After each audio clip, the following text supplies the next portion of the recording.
So the bullpen, as we hit our second storyline, it's been a strength the last 3 years. It's been talked about a lot. It's been, for the most part, a strength so far this year. But all of a sudden, with the news that has come out over the last few days, there is some fair reason for concern. Matt Brash, we talked about him as basically a whole storyline on our last show. It's now confirmed, unfortunately, he had Tommy John surgery. I don't think anybody's shocked to hear it. I think we were all expecting I think we were all expecting it. I think we were all hoping he could find some way to avoid it. He didn't. He's going to be out about 12 months. Gregory Santos, this is the one that was a little bit more news, and it's unfortunate. He had a setback in his recovery from this lat strain that he has. Now his timetable has been pushed back from June 1st to, they say, sometime in July. So of this three-headed monster that we've talked about a ton since Santos was acquired, one of them's done for the year. One of them's missing half the season. So all of that paired with Taylor Saucedo currently on the IL, how do you maneuver and operate this bullpen going forward? You have to add, period. Like, it's not even an if at this point. At full strength, full health, this bullpen probably doesn't need an addition. But this one does. Like, this one does. Have you seen, did you see the stat brought up today online on Twitter? I can't remember exactly who brought it up, but I thought it pointed out a good point. Are you aware of like the meltdowns versus shutdowns for relievers, right? You come in and you have an outing and it's based on how much win probability you add versus subtract. If you subtract too much, it's a meltdown. If you add enough in each direction, it's a meltdown or a shutdown. Shutdown's good, meltdown's bad. Do you know the Mariners only have 2 relievers right now who have more shutdowns than meltdowns, like adding more wins, adding more win probability than they're losing? Would that be Munoz? And I'm sure he's one. And then I think it's Munoz and Gabe. I was going to say it's either Gabe or Thornton. Yeah, it's Munoz and Gabe. And that's it. Right? Yeah. And if you just sit here and like think, like within AAA in the big leagues, like who do you trust right now to get 3 outs in that bullpen reliably? It's Munoz, it's Gabe, Trent Thornton mostly. Like Trent's I would been trust good. Trent Thornton at this point. Okay. Yeah. So like Trent's been good. But outside of that, like that's only 3. Ryan Stanek is who we expected to come in and be a significant piece of this bullpen, has struggled. Since April 25th, he has an ERA of 9, 10 hits in 5 innings, not missing bats. He's only got 6 strikeouts in that span. It's not really looking good for him. He's been like a league average arm since he's joined this bullpen this year. And it's disappointing because the stuff is still explosive. He's still throwing really hard. The fastball is going, 98 to 100 miles an hour. And the off-speed stuff looks good, but it's just not being executed very well. And the results overall for him have not been good. If he was a starter and he held up that stuff, then maybe over a long period of time, that stuff would stabilize and he'd end up having a good season. But relievers don't get that luxury. You're either good or you have a few bad outings and it screws the rest of your season. And it sure looks, at least how Ryan Stanek is trending, that might end up happening to him.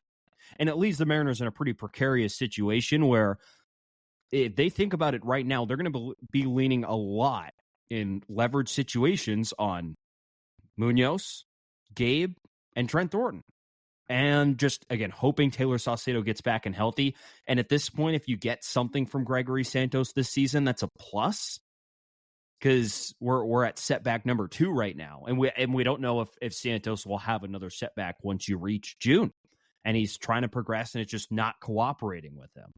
So they're in a spot right now. Justin Hollander did say about Santos that since he had that setback, the setback wasn't, it made it sound like that was a couple weeks ago, the setback he had. And since then, they like everything he's been doing. And he's still throwing from about 60 feet. I'm trying to remember if he said 90 or not. The point being, he is throwing. And he's back in Seattle now for whatever it's worth. We tweeted out a video on Monday, just in case you're curious. He's with the team. He's out of Arizona. He's doing all his work now in Seattle. They said he might make some road trips with the team too. So he's with the ball club. That's always a nice plus that he can be around the team. And he seemed like he was in pretty good spirits just watching him on Monday. But yeah, so the nice thing is this isn't an arm issue. And it sounds like from what Hollander said that he's looked great ever since the setback. But yes, you can't rely on it at this point. The hopeful, the hopeful thinking is it's a July return. And I think there's still a chance it's a July return. From the information we have now, if you can get him for the second half, awesome. That would be a huge, huge, essentially, addition to the team. But you do with that, even if Santos comes back, you're at the point where you have to find another arm to add to the pen too. At least one, if Right. not more than that. And if not more than one, because if Santos comes back, then you have your 3 leverage guys who are, by the way, as good as Trent Thornton has been, it just doesn't offer quite the same upside as what we originally projected for this bullpen. Again, we think Santos will be a leverage arm, but again, we don't know what we're expecting from him this season. He could, after missing all this time, not pitch well because he doesn't get his proper ramp up into the season. Might feel like he's getting rushed back into things. And then, Stanek's been just okay. And then you sit here and you wonder, okay, well, we still have more spots to fill. So Saucedo, again, we're expecting to come back and be healthy and be a contributor. It still leaves you at a point where you can add someone. You can go trade for someone. We've talked about Paul Sewald multiple times if the Diamondbacks don't keep winning games. Relievers are pretty easy to acquire at the deadline. It's not exactly a strapped commodity like starting pitching. The Mariners certainly have the resources to pay. I don't think they'd overpay for a reliever. They know what they can do with arms, but they have the resources to, for the right price, go acquire a bullpen arm. But there was also another idea floated out there that I think you and I both like that I'll tee up here. Before you do that, yeah, let's save him. Okay. Because we got asked on our live stream on Sunday, who could they go trade for? Now, on the fly, because there's so many relievers out there, it's hard to just on the spot think about names, right? It's one thing to think about a bat or two you could acquire. Relievers, there's so many. So we floated out a couple ideas like Sewald on the live stream, which, by the way, another shameless plug here. We do go live for our live streams every Sunday night, YouTube, Instagram, to answer your guys' questions. So if you guys have questions, you guys want us to take your questions, come hang out and send them to us on Sunday nights. 7 o'clock Pacific. 7 o'clock Pacific, Instagram and YouTube. So now that we have a little bit more time, and now that we had time to prep for this podcast where we knew this was going to be a topic, I wanted to tee up some ideas both for you and for all of our listeners to think about. We talked about Sewald. Here's a couple others I wrote down because I try to look at teams that are losing and teams that might be forced to sell come July or August. Is there an Astro on there? You know, I did think about Brian Abreu. Are we just going to do the reverse-aroo of 2021? Listen, if the Mariners want to trade for Brian Abreu, I'm not saying no. Here's the problem. He's got either 2.5 or 3.5 years of club control still. I believe he's a free agent in 2027. So he's got a lot of time, and he probably costs a lot. Isn't Presley an incumbent free agent? He's been bad. Wow. He's had a bad year. So all you need is 2 good months. It's true, but he's 35. Again, a lot of the peripherals are going down. Who's to say this is not a failed experiment if they tried to trade for him? That's fair. I don't know. That's fair. So here's some guys I looked into. I'm just going to throw out the list. Jordan Romano's one. If the Blue Jays are going to keep losing, that could be a guy they look into. He's been a high leverage arm, plenty. I looked at a couple guys from the Nationals. Oh, I will say on Romano, his peripherals aren't great so far this year. Let's see what he looks like here in July. He's getting hit pretty hard right now, but obviously his track record's good. And his ERA is still good for now. It's just some of the expected say, let's keep watching. From the Nationals, there's guys like Hunter Harvey, who's had a really good year. Kyle Finnegan's another. You look at Tanner Scott from the Marlins, right? They're certainly going to be selling. He has gotten his ERA more under control. It's certainly a guy you could check in with. You could look at Andrew Kittredge from the Cardinals, Seattle guy, right? That's somebody they could check in with. I'll throw out one crazy one just for the fun of saying, what could this bullpen be if you add this guy? With 1.5 years of club control, would they call about Ryan Helsley from the Cardinals? Who's been awesome. I like that. I mean, would it cost a bit? Sure. I don't think it would cost your whole farm system or anything for 1.5 years of a reliever. But if you want to just cook up the idea, all of a sudden your 2024 bullpen becomes Munoz, Helsley, Santos, Spire, Sauce. And then your July of 2025 bullpen, if you want to make a run in 2025, which you should with this whole core, becomes Munoz, Helsley, Brash, Santos, Spire, Sauce. I don't know, man. Compared with that rotation, who says you need any offense? Could we just have like a lot of fun and just say that Mariners should trade back for Edwin Diaz? Could you We already imagine suggested a Pete Alonso trade. If the Mets are going to trade Pete Alonso, they might as well just trade a reliever too. The difference is, would the Mariners be willing to take on the $20 million a year that Edwin absolutely Diaz? not. But, Jerry will find a way.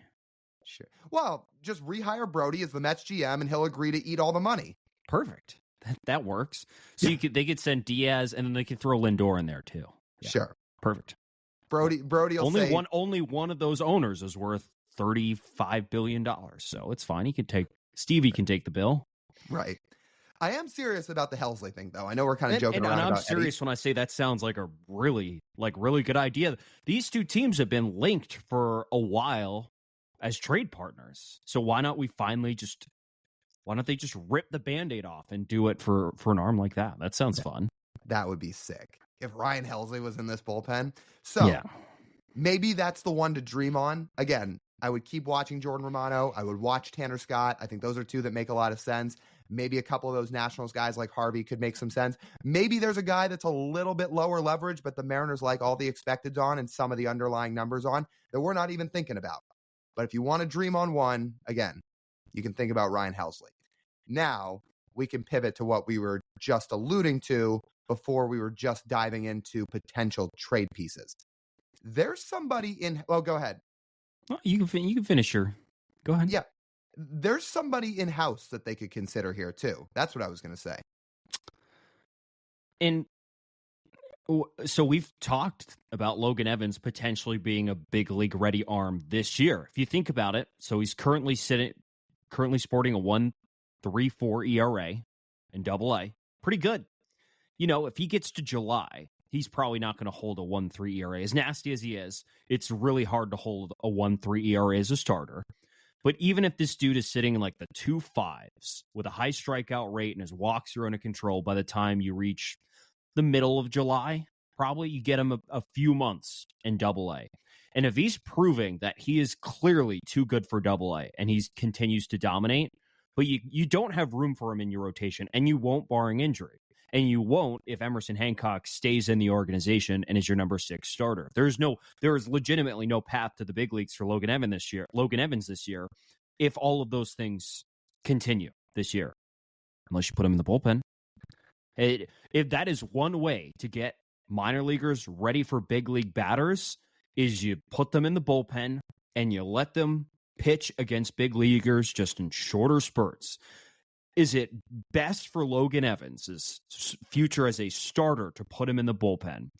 It's like a wishy-wash. Like, it really depends on the pitcher and what they need to work on. But I don't know if workload is something, and distance in games is something Logan Evans necessarily needs to work on. Not yet, at least. That might be a big league issue for him, but that's a bridge they can cross when they get there. What if Logan Evans is getting close to what the Mariners deem should be his innings limit this year, and he's only got like 3 starts left? What's a way to prolong that? Just put him in the bullpen. Put him in the big league bullpen and let that 90, like that 4-pitch mix throwing as high as 99 help you push for a playoff spot. Oh, he's got more than 4 pitches. He talked about it with us. Now, he might use 4 more than the others, but if he chooses to, he can throw, 7? Guy's got an arsenal and a half. So let me ask all you fans and listeners this.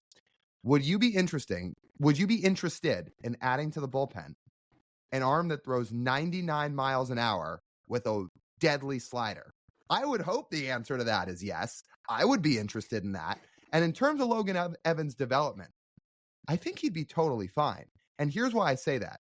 Logan Evans' future is not a bullpen arm. When the offseason comes around, the Mariners will tell him, build back up as a starter, train to be a starter. When you get into spring training, you're going to be a starter. That's all well and good. But you can help us win in 2024. If it's the All-Star break and the Mariners are looking at Logan Evans and saying, this is one of the 10 to 12 best arms in the organization, and we have a chance to win the World Series this year. If we get in with this rotation, we have a chance to make a run. We just need to shore up the bullpen. And you say that arm can help us make a World Series run this year. yes, you absolutely call him up to be in the bullpen. You know who's done this in the past? The Dodgers. Dustin May, when he was a prospect, was throwing ridiculous 99, 100-mile-an-hour darts with crazy off speed, but the Dodgers rotation was so deep, they didn't have a spot for him at the time. So they said, listen, Dustin, you're a big league arm. We just don't have room in the rotation. You're going to be put in the bullpen for time being. The Mariners can do the exact same thing here with Logan Evans. And in 2024 specifically, he can be a lights-out reliever that throws gas at the back of the bullpen and help shore things up for the Mariners. That's a real option. Ryan Divish tweeted out the same thing the other day. This is a real possibility. Do not be shocked at all if we see Logan Evans in the big leagues this year, and it could be as a reliever. I'm sure Logan would be all in on the idea. Just to note, he didn't relieve his final 2 years of college. So he's not like, he has spent a long time as a starter recently. It's not something you just snap into. Matt Brash himself, starter in the minor leagues, needed to go back down to the minors and throw out of the bullpen before he came up to the big leagues. As good of the stuff as he had, he went down to the minor leagues to work on some things and to specifically throw as a bullpen arm. It might, like this, I can't guarantee, as high as we are on Logan Evans and as awesome of a dude as he is, we can't guarantee he'd be good in the we can't guarantee he'd be good in the bullpen. He has amazing stuff, but it is not the same as starting. You gotta be able to land. You don't get like a mistake pitch in an outing as a reliever. So if the Mariners deem that he's ready to do that, then we might see him if they don't feel like trading him or whoever else to go get a bullpen arm. It really might come down to that point, right? If they're trading for a Helsley with a year and a half or really getting like a young reliever, if it's hard to see the Mariners overpaying, but if they did, Logan Evans is an incredibly valuable asset that you have in your organization. A starting pitcher whose major league clock has not even started, has all these pitches, and has crazy stuff. It does not get much better than that when it comes to prospects that you could trade. I don't know if they'd trade him for a bullpen arm. It would have to be somebody crazy to trade him for. Like I said, can't imagine they'd overpay, but he certainly would be very valuable to other teams if they were able to land him. Yeah, I'm sure other teams are valuing him at this point. Doesn't mean the Mariners would trade him either. So, what does that lead to? We could see Logan Evans in the bullpen. Maybe we'll start to see Logan Evans getting some bullpen outings in Double-A. And I'll tell you what, if he starts throwing out of the bullpen in Arkansas, the Mariners are going to be playing their hand, and that's fine. But if we start to see Logan Evans throwing bullpen outings in Double-A, people that are seeing it in our world, they're going to say, oh, they're gearing him up to get to the big leagues. Is this even a card you need to hold close to your chest? I don't think so. Like, that doesn't really change anything. No, I'm just saying people would start to get the idea of what we're saying may actually happen if we start to see him throwing bullpen outings. I'm not saying the Mariners need to keep the card close. I'm just saying if we begin to see it, we'll know this is a plan they have. At some point, though, they might not have a choice. They might just have to call him up. Like say if someone else in the bullpen gets hurt, like how much does that speed up the clock? Do you think? Like I think it does. Yeah. Unless they're going to go out and trade for someone right now, when the trade market's usually not very active on the 14th, unless you're trading Tyson Miller away after he got DFA'd. But overall, the trade market for quality big leaguers is not robust right now. Right. Yeah, it's certainly possible, and it's going to be something to watch. Again, come July, I think we'll be circling that idea a lot. The last thing I'll say on this subject is please wrap Andres Munoz in bubble wrap because they cannot afford to lose that guy. They're already relying on him heavily because the bullpen is down and it's not at full strength. That guy he might be up there in terms of guys you cannot afford to lose at this point. Am I saying he's more valuable than Julio? Of course not. But what I am saying is you lose Munoz, this bullpen is in big trouble. So I understand that they needed him to get the 4-out save on Monday, but I'm not saying the Mariners are making irrational decisions either. Again, they have way more information on this than we do. I just hope he is managing to stay healthy all year. That's all I'm saying because they've already lost Brash. Santos isn't going to pitch until the summer. They need Munoz. Yeah, but do they have a choice? Like all of his outings where he's had to go that long, like he's had to, Right. because And you would hope there would be someone else behind him, but there's not. He's it. right. I know.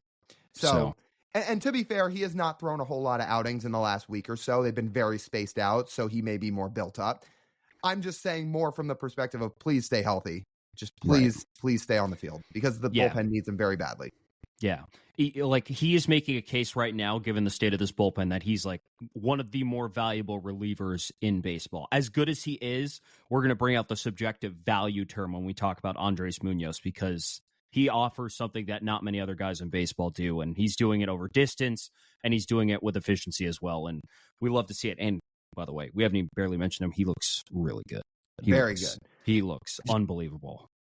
And he took a little bit of a step back in 23, but as we've talked about over the last now 2 and close to a half years, he's been one of the best relievers in baseball. Like, let's make sure we're not saying this whole value thing in the sense of, oh, where did he come from? No, like we all know he's been one of the best relievers in the game. But now when you talk about how important he is to the bullpen, it just adds that much more emphasis on him being this good.